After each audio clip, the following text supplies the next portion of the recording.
سبحانك لا علم لنا إلا ما علمتنا إنك أنت العليم الحكيم وتب علينا إنك أنت التواب الرحيم. Bapak-bapak sekalian, Ibu jamaah salat subuh, insyaallah dirahmati oleh Allah. Dalam subuh kali ini kita masih akan lanjut tentang fikih taharah, karena kebetulan yang mengisi hari ini juga tidak datang. Kemarin Pak kita sudah bahas dua masalah ya. Yang pertama tentang rukun wudu.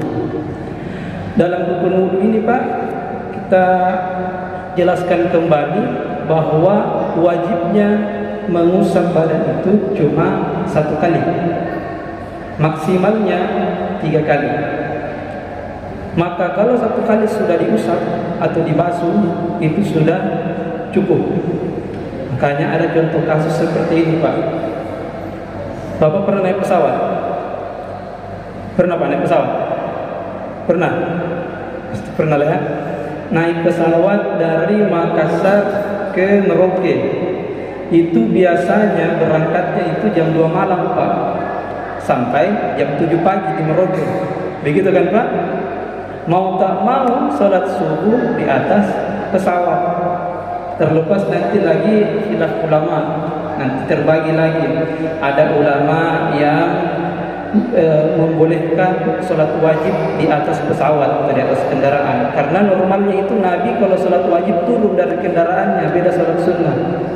Jadi ulama satu mengatakan sah sholatnya di atas pesawat.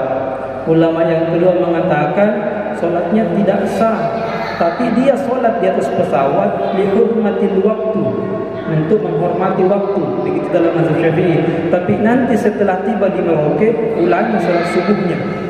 Tapi terlepas dari itu, karena kita masuk materi taharah, pertanyaannya adalah ketika Bapak di atas pesawat, apakah boleh Bapak tayamum?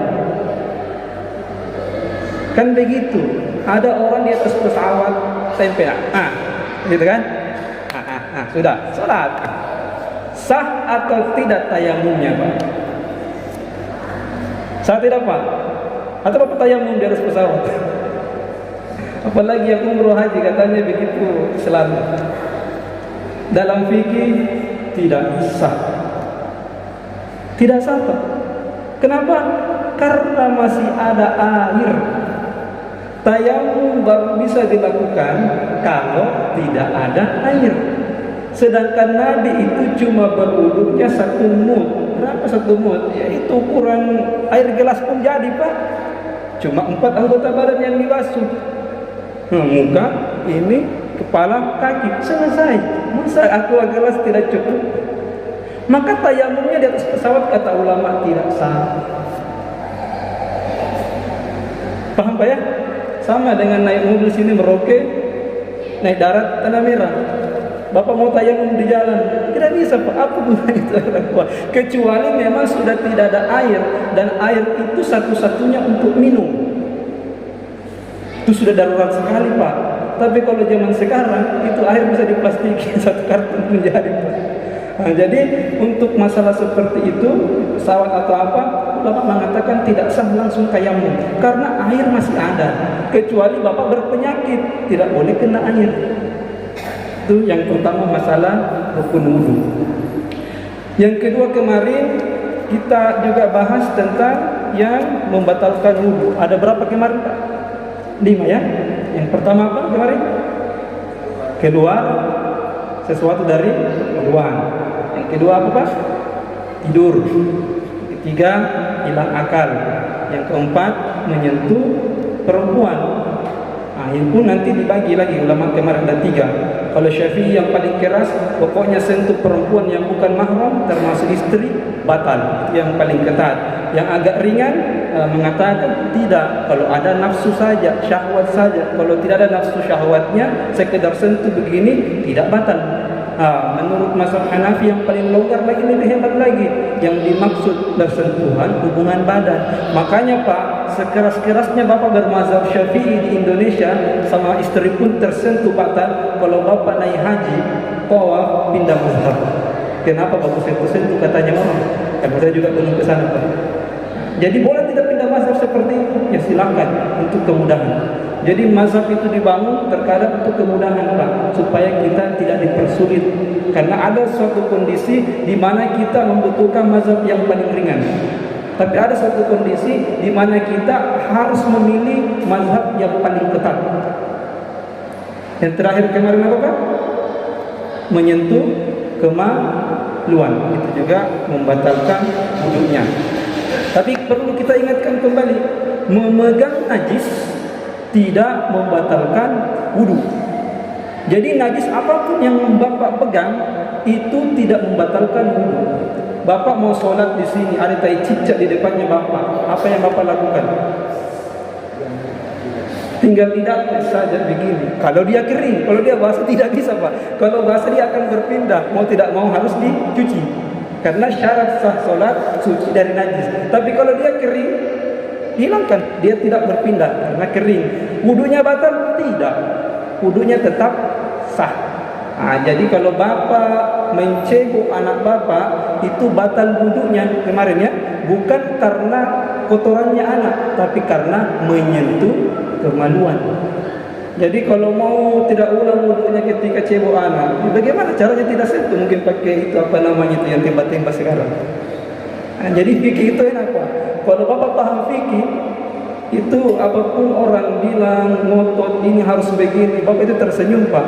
Karena Bapak bisa membandingkan, oh ini mazhab ini yang dia pakai, oh ini mazhab ini yang dia pakai. Dan kita juga jadi bijak sama orang. Kita tidak gampang menyalahkan orang lain. Kemudian ada satu yang apa namanya ini, suatu yang Nabi itu hadiahkan untuk kita di hari kiamat. Apa itu?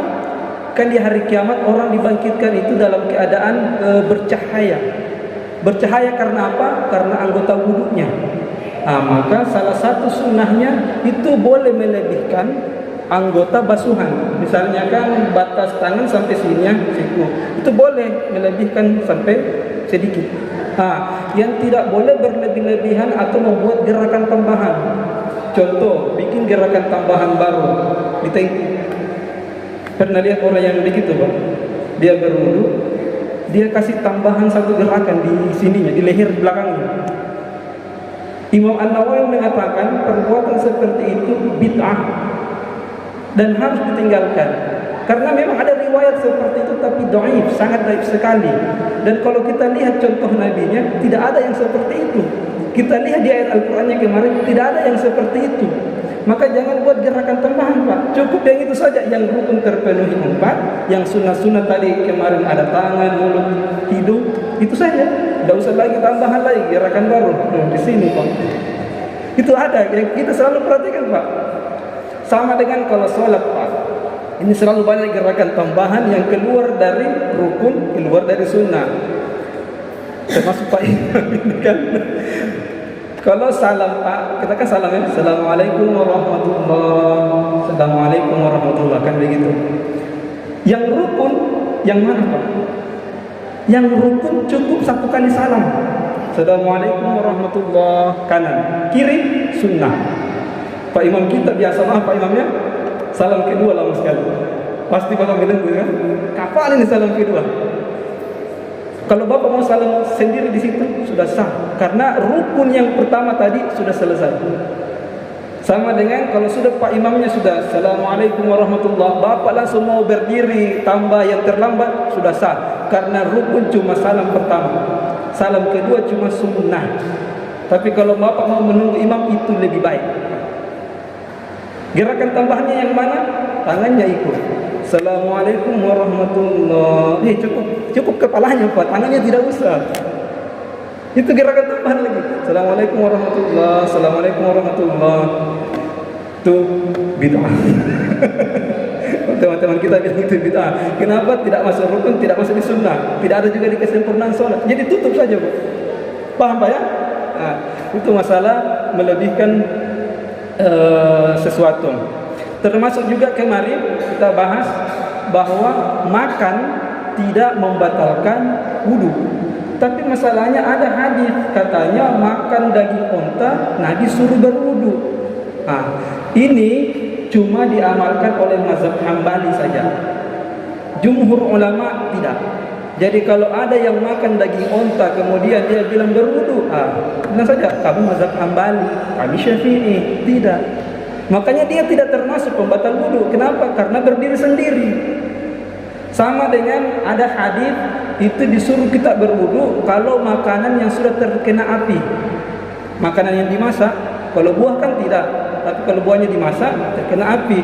Ada hadis yang mengatakan suruh berwudu. Tapi kenapa tidak masuk di pembatal wudu? Karena kata ulama itu hadisnya sudah tidak dipakai, sudah dinasakh, sudah dihapus. Nah, jadi ada namanya kalau di fikih nasakh mansukh. Ayat ini sudah dihapus, diganti dengan ayat yang lain. Hadis ini sudah dihapus, diganti dengan hadis yang lain. Jadi jangan terlalu kaget kalau tiba-tiba ada hadis, ya ada hadis tapi sudah dihapus.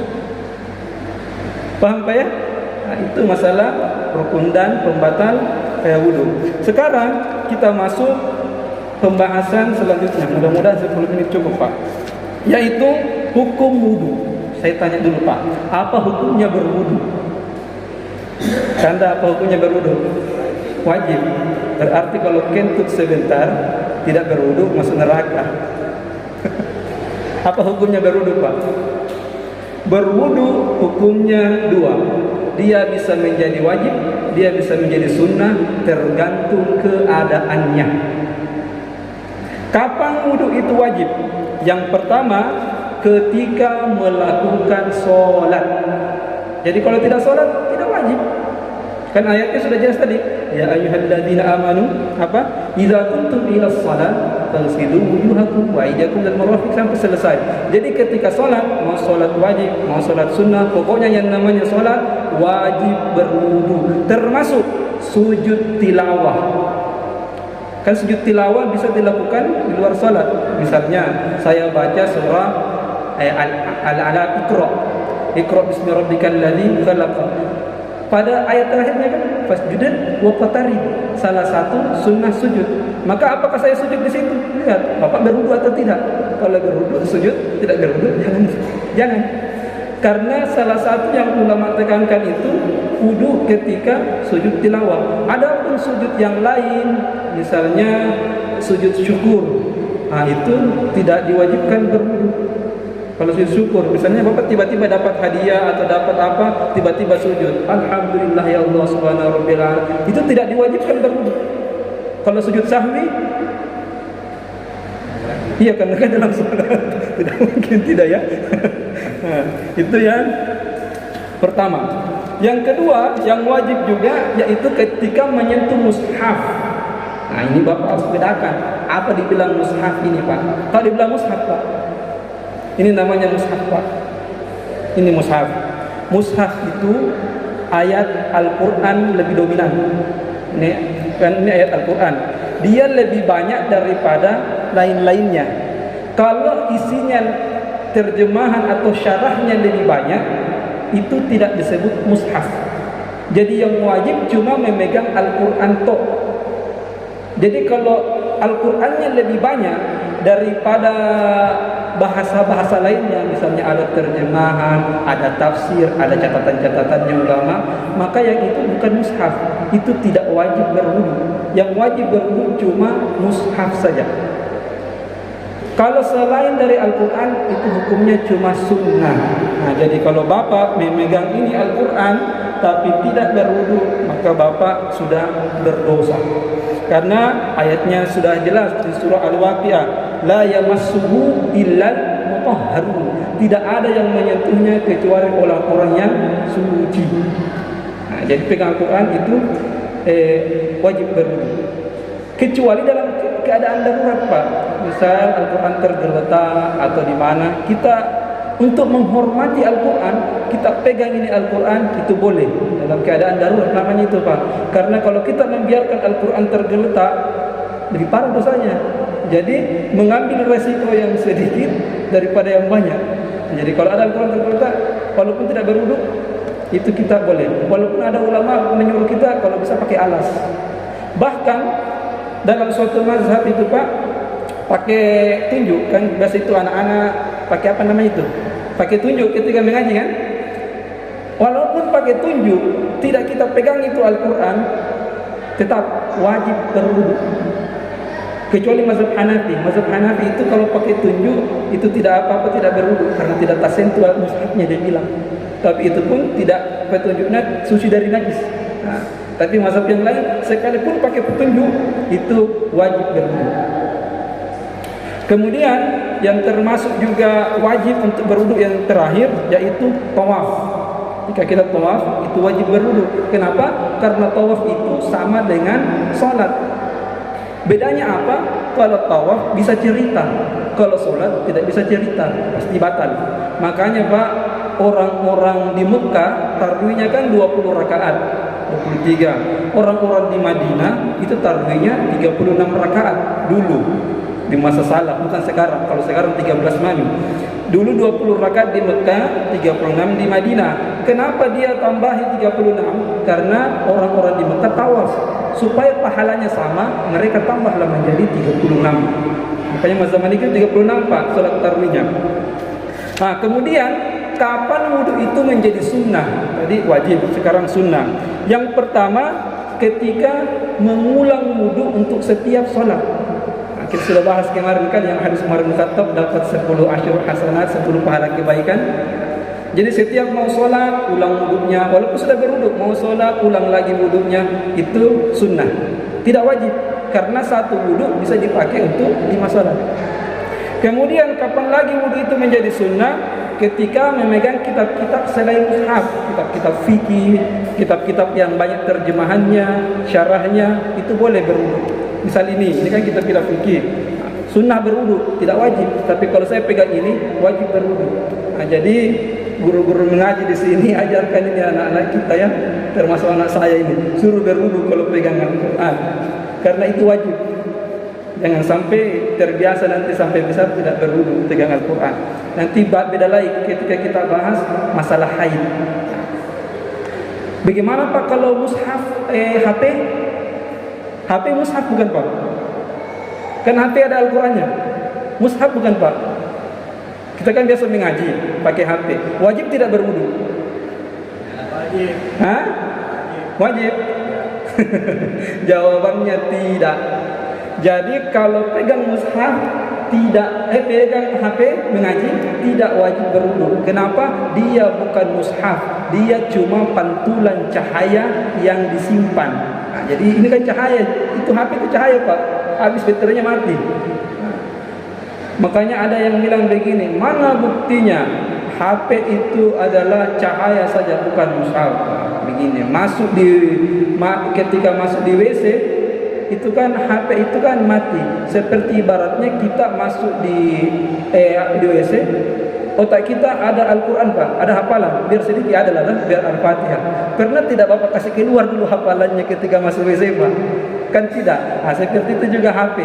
Ketika dia masuk di WC misalnya, walaupun dalamnya ada Al-Quran, dia tidak dihitung sebagai mushaf. Nah, beda kalau ini Bapak kasih masuk di WC, kasus. Jadi kalau HP masuk WC boleh. Ya, selama Bapak tidak buka itu Al-Qurannya di dalam WC. Nah, jangan sampai gara-gara itu mengaji dalam WC, itu parah itu. Itu salah lagi ya. Kemudian kapan lagi sunnah itu berwudu? Ketika mau tidur. Nah, ini sunnah yang jarang mungkin kita amalkan ini Pak. Jadi sebelum tidur sunnahnya itu berwudu.